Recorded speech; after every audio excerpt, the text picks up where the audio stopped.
안녕하세요. 하루문농공부 하우돈입니다. 오늘은 경매하러 법원에 가보는 영상을 한번 만들어 봤어요. 실제 어떤 물건에 입찰하고 또 경매에 입찰을 하는지 분위기 파악 겸 보시면 도움이 되리라 생각됩니다. 제가 경매 강의를 하면서도 항상 실제 입찰장은 어떤 모습이고 어떤 분위기로 진행되는지 많은 사람들이 궁금해 하시는 분이 많은데요. 그래서 간단하게나마 영상을 만들었으니까 도움이 되었으면 좋겠습니다. 경매가 있는 날이라서 제 붕붕이를 타고 출발합니다. 여전히 불법 주정차 딱지는 붙어 있네요. 그래서 오늘은 어떤 사건에 입찰을 하느냐 하면 광주 서구 화정동에 나온 아파트 매물이에요. 보시다시피 해당 사건은 대항력 있는 임차인 사건으로 경매가 2회 정도 유찰되어 3차 경매가 진행 중인 사건이에요. 일단 2회가 유찰되었으니 가격적으로는 메리트 있다 생각하시면 될 것 같아요. 대단히 규모의 아파트는 아니지만 비교적 이 근방에서 2014년 이후에 지어진 준신축급 아파트라고 생각하시면 돼요. 84 타입인 국평으로 시세 차익을 좀 거둘 수 있겠다 싶어서 들어간 경매 사건입니다. 보시다시피 아파트 내부가 그렇게 노후화된 것 같진 않죠. 이런 매물은 시세 차익용으로 입찰을 해도 좋다고 생각되어서 입찰을 하게 되었어요. 일단 여기 지도를 보시면 광주 서구 화정동이 광주 중앙에 위치해 있고 화정역 지하철 부근과도 가까워서 향후 부동산 시장이 나아지면 시세 차익을 거두지 않을까 싶어서 들어갔습니다. 여기가 200세대도 안 되는 아파트인데 매물이 10개 이상 나온 것 같더라고요. 시세적으로만 살펴봐도 4억 7천만 원까지 2021년도에 거래되었고 물론 저층과 고층의 차이는 있지만요. 그리고 앞에 그 부동산이 한 군데 있는데 한 군데 문의해 보니까 5억의 호가까지도 갔었다라고 하셔요. 그 국평이요. 그래서 부동산 상승기에 광주에서 84 타입 국평이 5억까지도 갔었다라는 것에 어느 정도 수긍은 했고요. 일단 브랜드 아파트는 아니어서 시세 파악을 좀 신경 써서 좀 해봤죠. 근데 여기가 최근 시세가 정말 많이 떨어졌더라고요. 보시다시피 저층 같은 경우에 3억 6천까지 떨어졌고, 그리고 어느 정도 층수가 있는 곳은 4억 1천에서 4억 5천까지 매물이 올라와 있는데 금리 상승 이후 오랫동안 거래는 전혀 되지 않고 있어요. 당연히 여기가 주요 대단지도 아니고 소규모로 지어진 아파트이기에 거래가 잘 될 수는 없다고 생각은 했어요. 또 10년이 되어가는 아파트이기도 하고요. 낙찰 후에도 출굴 전략을 잘 세워야 하는데 이건 정말 가격은 낮게 받지 않는 이상은 쉽게 매도하기는 힘들 수도 있겠구나 라고 생각을 했죠. 그리고 경매 사건은 당연히 권리 분석이 또 우선인데 보시다시피 대항력 있는 임차인이 있다고 말씀드렸어요. 말소 기준 등기보다 선순위로 임차인 전입 신고가 되어 있죠.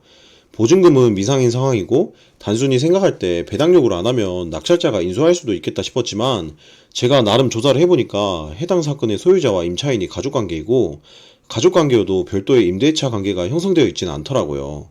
물건 현황상 보면 나와 있습니다. 그리고 저도 실제 임장을 갔고요. 그래서 간단하게는 가장임차인이라고 생각하고 입찰에 준비를 하였습니다. 그래서 자동차를 출발하기 전에 빠진 서류가 있는지 빼꼼히 확인하고 이렇게 출발하시면 되겠습니다.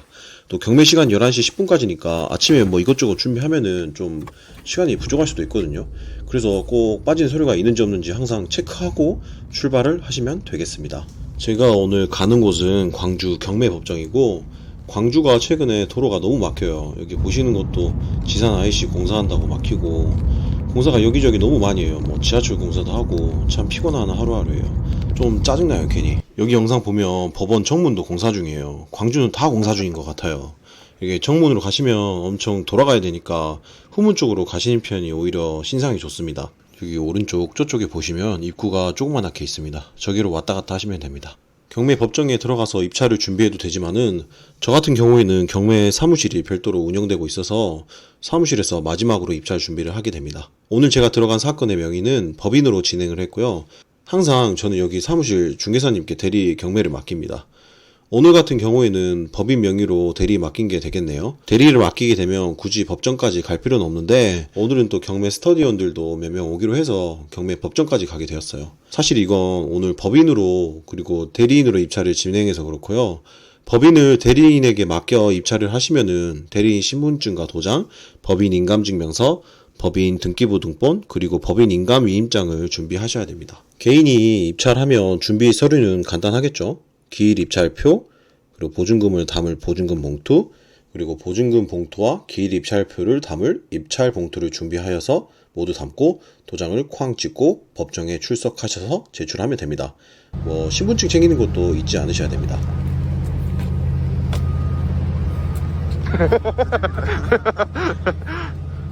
하우돈에 올라오는 겁니다. 하우돈 올라야죠. 여기 보이시는 입구가 입찰 법정인데 여기서부터는 영상을 찍으면 안 돼요. 사진도 찍으면 뭐라고 하더라고요. 들어가서 이제 입찰 서류를 제출하면 되겠죠. 들어가서 한 가지 팁으로 가장 먼저 확인해야 될 게, 만약에 선순위 임차인과 선순위 전세권 설정되어 있는 매물들이 가끔 있잖아요. 그런 것들은 배당 요구 철회를 했을 수도 있어요. 그래서 그렇게 되면 권리관계가 또 꼬일 수도 있기 때문에 가장 먼저 들어가서 입구의 왼쪽에 보시면 컴퓨터가 있거든요. 거기서 사건별로 매각 물건 명세서 배당 요구 철회 여부를 확인하시는 것도 좋아요. 집에서 미리 확인했다면 굳이 확인할 필요는 없겠죠. 그리고 본인이 입찰자로 하면 쭉 들어가서 법정이 가운데 있거든요. 거기 가운데 입찰 봉투를 수거하시는 분께 입찰 봉투를 제출하고, 입찰 봉투의 끝머리가 절지선 부분이 있어요. 거기를 잘라서 본인 사건이 어떤 사건인지 미리 보관하시면 되겠습니다. 끝나고 나오는 길을 영상으로 찍은 건데, 결국 제 사건은 일단 폐차를 하게 되었어요. 결과는 3등이었어요. 1등이 3억 2천, 2득이 2억 9천, 제가 2억 8,900만 원에 입찰을 했던 것 같아요. 1등 되신 분도 3억 2천을 쓰셨는데 그래도 정말 잘 쓰신 것 같아요. 저보다 무려 3천만 원을 더 높게 썼지만 충분히 해당 층수가 4억 이상에도 거래가 될 것 같거든요.